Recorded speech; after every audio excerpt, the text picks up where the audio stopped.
Is this thing working? How are you over there, James, today? I'm good today. How's it going? I am awesome. TGIF. Glad it's Friday. TGIF. Yes, welcome to the show, everyone. It is Friday, the end of the week. It's a little stormy here in East Texas. We're loving it on a Friday morning because it's supposed to clear up for the weekend. Please make sure you share the show with all your friends and follow our Facebook page under Is This Thing Working? And subscribe to the podcast so that you can get instant notifications. And we appreciate all of that. Yep. Did you see last night the hoopla of the State of the Union address? How many people turn your TV on to watch that? We did. Just because we want to bring you something. We wanted to laugh. It was a good time. Little sarcasm's going to be fun today. Yeah. But we're going to have a good time with this. What a clown show. A mess. It was a clown show. It really was. First off, he was 15, 20 minutes late? Yes. Easily? 20 minutes late. You know, people are saying he was late because of, hey, he didn't want to be up there for the whole time to do a speech. Yeah, I heard that. Somebody said that they're going to purposely make him late so that he can run short. Right. Yeah. Right. But then, a lot of what's not being talked about is that he was stopped by the ceasefire pro-Palestinians who blocked his motorcade on the way in. So it could have been maybe 10 minutes late. It was supposed to be his thing and ended up 20 minutes late because of this. But what was crazy is the weirdness when he showed up. Finally. Yeah, it was a clown show, man. Oh my gosh. He walks in like Rocky or something. Yeah, or Mike Tyson, walking into the stadium. like he's at the UFC, walking down the aisle, patting gloves and fist bumping everybody and loving everybody. What it took him about an additional 10 minutes to get down to the podium. Yeah, everyone was doing selfies because this is supposed to be his, I believe, last State of the Union address before he's not a president no longer. Yeah, it's going to be his last. It's going to be his last. Shoot. And, all the fake love. The fake love. The entire unity, thing was fake, man. It was sickening to me. And nobody likes Joe Biden. Are you kidding me? You like the man who's been up there for 50 years, grifting off of Americans the whole time? Yeah. Destroying our country. He became an angry, dark old man as he started this message to the Union, though. It was crazy. It was about Putin bad and Ukraine good. That's how it started off. Actually, he started even before that. The first thing he says after he he addresses the House Speaker, Vice President, members of Congress, and his fellow Americans. The first sentence he says is, in January 1941, President Franklin Roosevelt came to this chamber to speak to the nation. He said, I address you at a moment unprecedented in the history of the Union.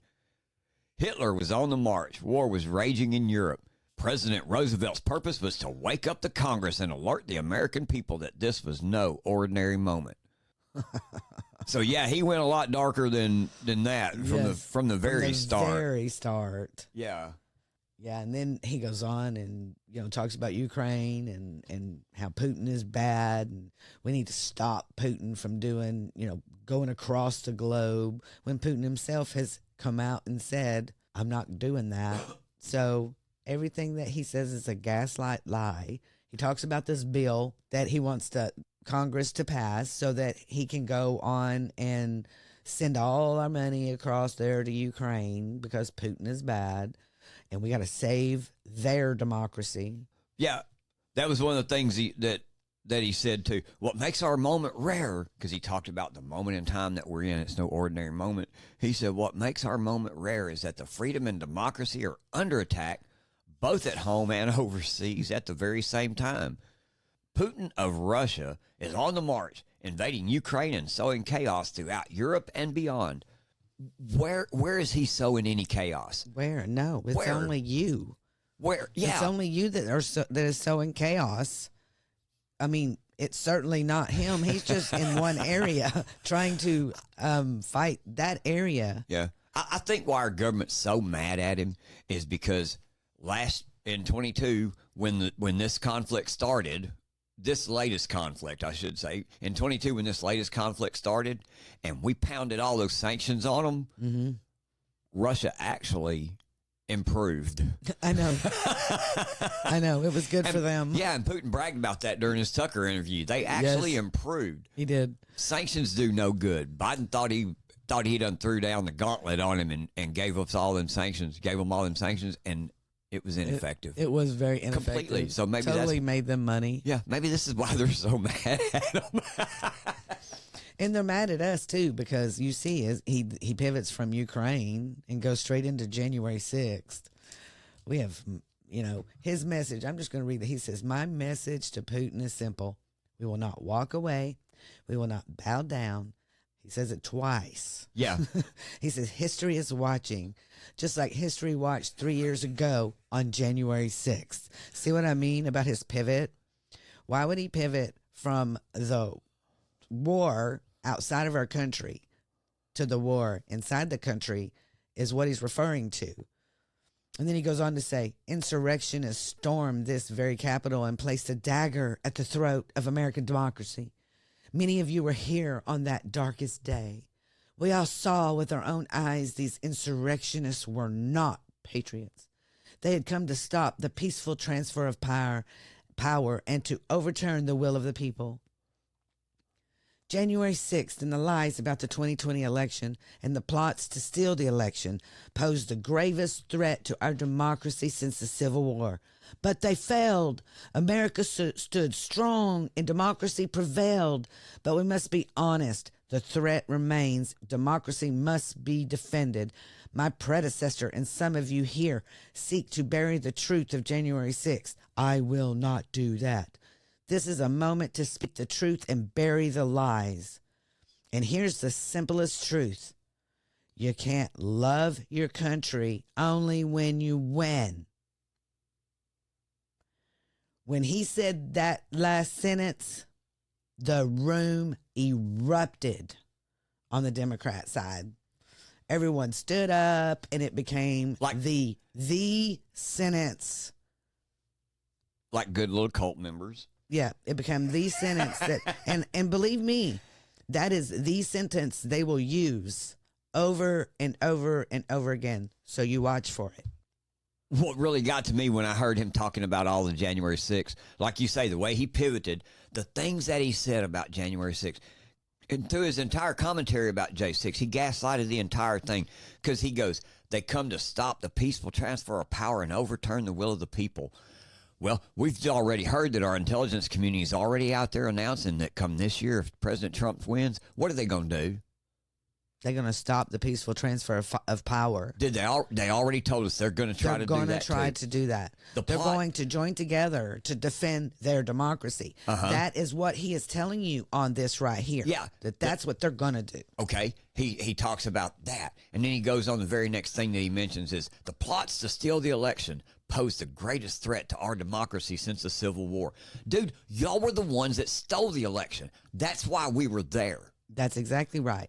The Patriots were there protesting a stolen election. Do you not remember Stop the Steal? But here's the thing. That was the name of the protest. Well, and here's the thing. He's actually stupid enough to bring January 6th up after all the truths that we found out about this stuff, man. The pipe bomber hoax. Yes. Kamala was not in there. No. And she left the building at 11. At 11. 11:30 that morning, she left the Capitol building. Yes. And then refused to answer any questions from anybody as to why she was there or why, what time she left. Where she was actually where she was at. Refused for a year. Then we find out that all of that was a lie. The bombs, the pipe bombs, the supposed pipe bombs that were planted everywhere. Yes. That's all a big, huge hoax we've seen through the videos there at the DNC building. We've seen through timeline reports, all of that. Not only that, that was kind of a second story to what all really went down that day with Ray Epps, with the 200 feds that were out in the crowd infiltrating everything and throwing concussion grenades into the crowd and aggravating and provoking the crowds. They opened the doors to let these people in. They tore the fencing down and made it look like the Patriots did it when it was them. And they also, do not forget, the murder of Ashley Babbitt. Yes. And on top of all of that, you've still got people in the D.C. prison that are J6 people that were arrested on that day that are still sitting there without due process, without trial. Yes, and then you have those people that have already been sentenced and served their sentence, and now judges are coming back and saying, "Oh, you give them too much time," but they've already served their sentence. So why? Well, but no one is talking about this. No one is talking about the actual people and the reporters. What about all the reporters that were there on January 6th because they believe one way? They're being stalked, and FBI is like beating down their doors. They're being forced to like give themselves up in front of public. One of the reporters was even told, "Hey, make sure you wear shorts and flip-flops so that, you can get the look of, being." And I get that. I get that. My point, I guess, with a lot of that, I get that too. And a lot of my point with all that was he had the gall to bring all this stuff up now. After all of these investigations have come out, all of this has been proven. You know what I mean? And now for him to come out, gaslight everybody, act like we're still sitting here in 2021 or 2022, and that you can come out here and say these things and that people don't know better. It was all lies and all propaganda when he talked about J6. Yeah, every bit of it. And then they expect you to believe it after everything that you've seen. Yes, that's the crazy part about it. Mm-hmm. That's why we do what we do. And on top of that, like I say, like we pointed out from the start with that was they're sitting here talking about it was an insurrection because we refused a peaceful transfer of power. But that's exactly what John Brennan said we're fixing the international community, the intelligence community is fixing to do to you. If President Trump wins, which he is going to. Yes, he will. He is going to win. They're telling you the chaos is coming. Yes. That's what they're. So read between the lines. They are warning you. They always that they are going to join together, and he says it right here. As I've done ever since being elected to office, I ask you all, without regard to party, to join together and defend our democracy. That right there tells you what they're going to do. Yep. Because that's what they did in 2020. If you looked around, you looked at all the articles that they wrote, they said we were saving our democracy. They let you know that if you can either help them save our democracy or you're not going to be a part of our democracy. That's what they're telling us. That's exactly what they're telling us. Yeah. They always say the quiet part out loud. Yes, they do. But what was really crazy, besides this January 6th, we had to go over that because that was crazy too. That's just something that gets to you. It does. It gets to you. 3 years later, and I'm still get angry about it. Yeah. We still get riled up about January 6th. But, of course, Democrats and their abortion and their Roe versus Wade and how they can't stand the Supreme Court now. I thought was really interesting the way they were treated at the State of the Union. And what was also kind of interesting to me was not all 9 of the justices were there. Right. We were missing Amy Coney Barrett, Thomas. Yeah. And who else? Justice Alito. Alito, Thomas, and Amy Coney Barrett weren't there. And Jackson. Oh, yeah, and Ketanji Brown Jackson wasn't there. So that was pretty interesting that the rest of them weren't there. Maybe they had prior engagements. I don't know what was going on with that. So I'm not going to, conjecture on that. But it was kind of odd. We have a video we're going to play you because we were looking at the transcript and I think he went off script. So we're going to play the video of what Biden said to the justices. Yeah, and then show you the difference in that and the transcript. And the transcript. There are state laws banning the freedom to choose, criminalizing doctors, forcing survivors of rape and incest to leave their states to get the treatment they need. Many of you in this chamber and my predecessor are promising to pass a national ban on reproductive freedom. My God, what freedom else would you take away? Look. It's a decision to overturn Roe v. Wade. The Supreme Court majority wrote the following, and with all due respect, justices, women. He turned and looked at him right then. Women are not without electoral power. Electoral or political power.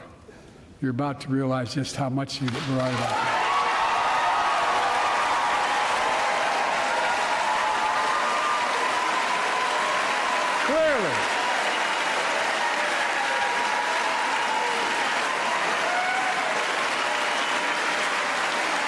Clearly, those bragging about overturning Roe v. Wade have no clue about the power of women. But they found out when reproductive freedom was on the ballot. We won in 2022 and 2020, and we'll win again in 2024.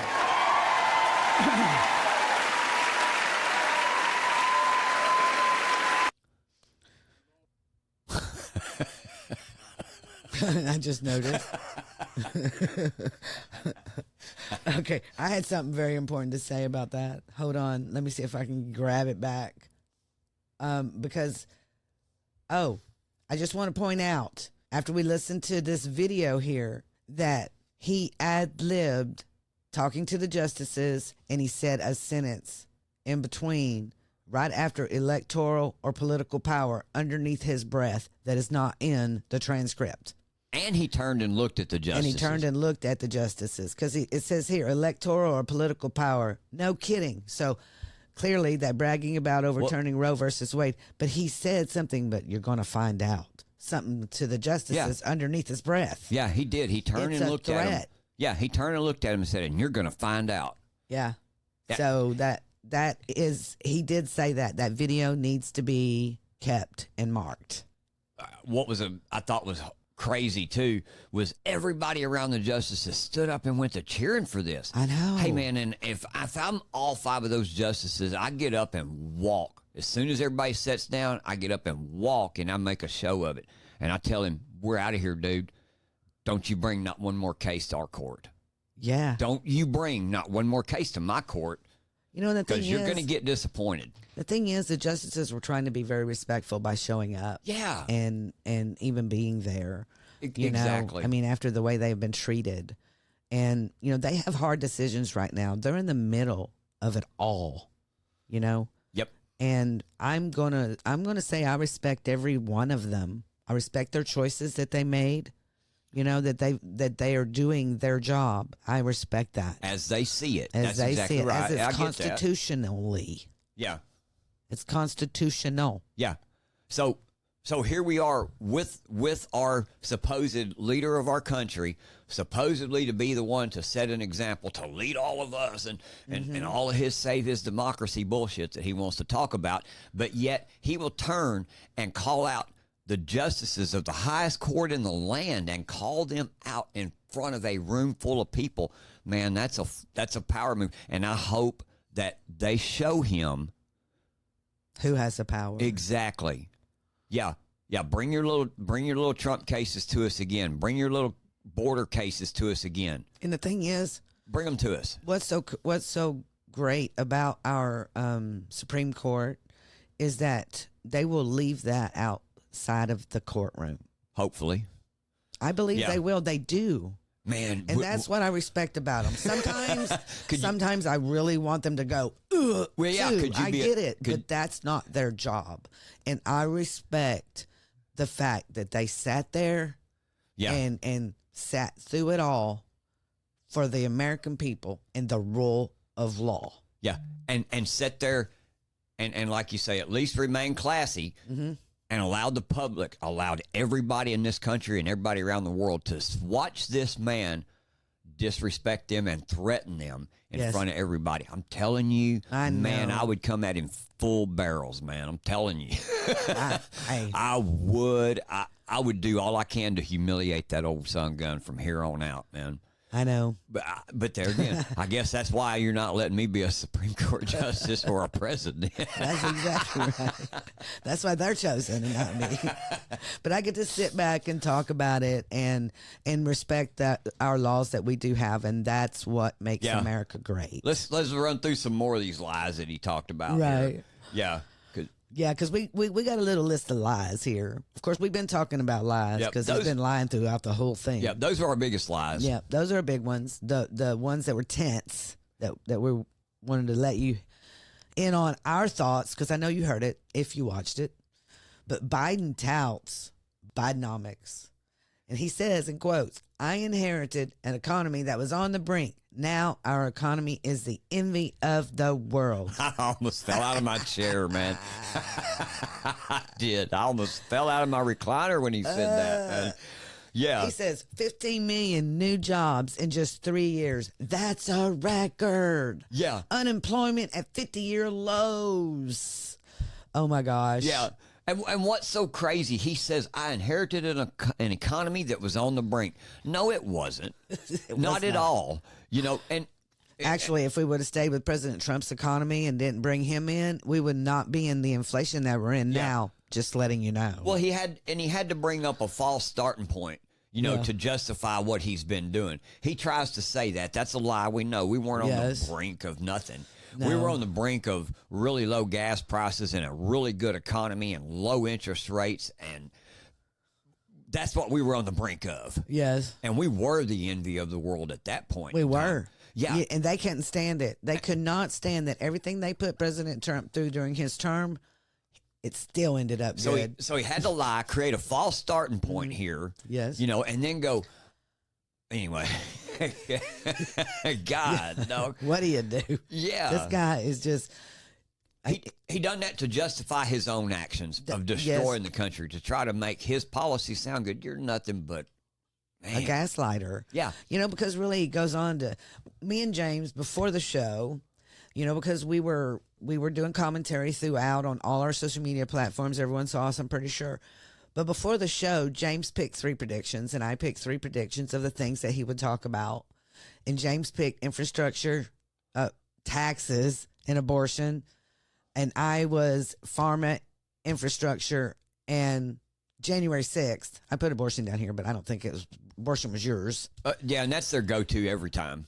But pharma is the one that I know they're going to push. I've been really, listening to this because they're going to push. We want Obamacare needs to be gone.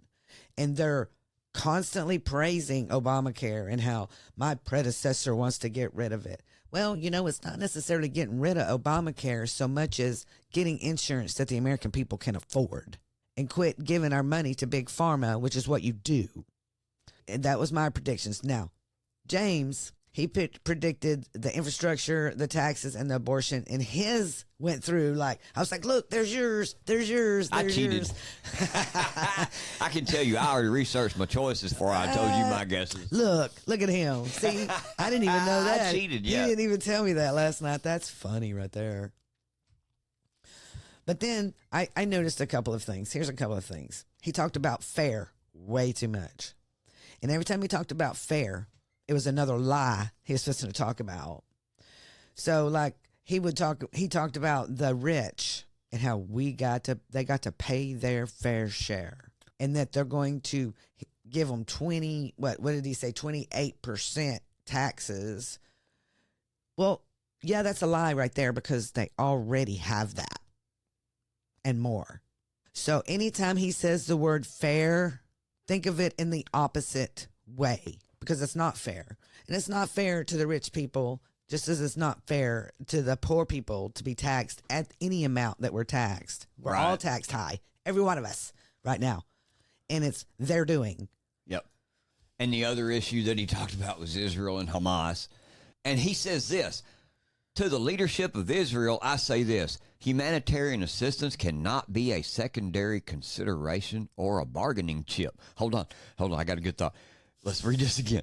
To the leadership of Israel, I say this, humanitarian assistance cannot be a secondary consideration or a bargaining chip. Hey, dude, what you do in Ukraine?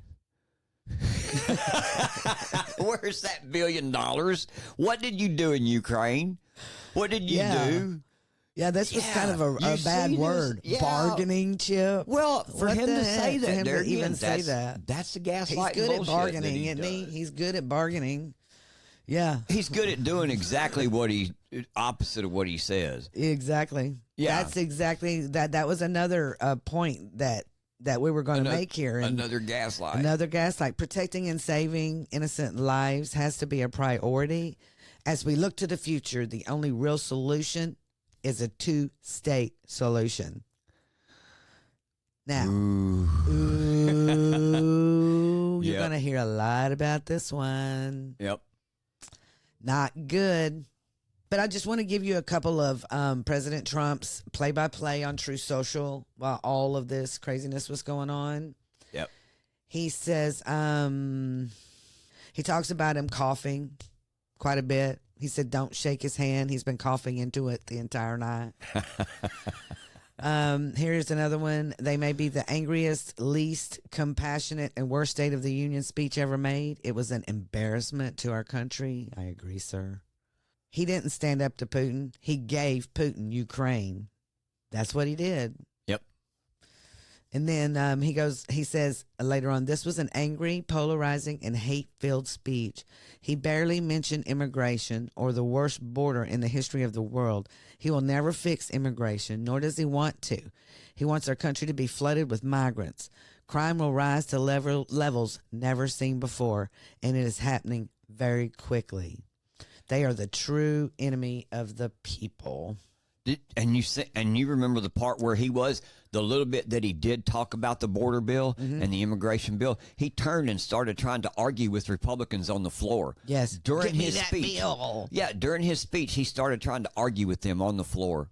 Yeah. You know, them in the sitting there. He tried to. He did. I mean, that he was so combative. Now, President Trump brings up the Republican answer, and he says Katie Britt was a great contrast to an angry and obviously very disturbed president. She was compassionate and caring, especially concerning women and women's issues. Her conversation on migrant crime was powerful and insightful. Great job, Katie. That's what he said about Katie Britt. And, you know, I kind of give her kudos for going out there and doing that. She is the youngest Senate member, the newest, I believe, as well. And I know she looked so nervous. I even posted on one of my platforms that she looked nervous. But I think they could have done better. I didn't have a lot of problem with what she said. You know, I had a problem with her delivery and the theatrics behind it, and she caught a lot of flack for that. And Yeah, she did. And that was bad optics. You know, not so much the message that she brought, but the way that she brought it. Man, we needed somebody to stand there, be honest, be frank, be blunt. And strong. And strong. Do you know who the best person could have been last night to have gave that response? Would have been President Trump. Yes. That would have been Seeing awesome. as how he just won the primary. Exactly. He just won. He's the leader of the Republican Party. He is right the leader now, of the party. and he should have been the one doing it. Him or Mike Johnson, one of the two, because Mike Johnson's Speaker of the House. Right. One of the two, you know, in my opinion. Yeah. But Well, President Trump would have been my pick if they had not went for him. I would have probably said, you know, by all rights, I think it should be Mike Johnson because he's the Speaker of the House.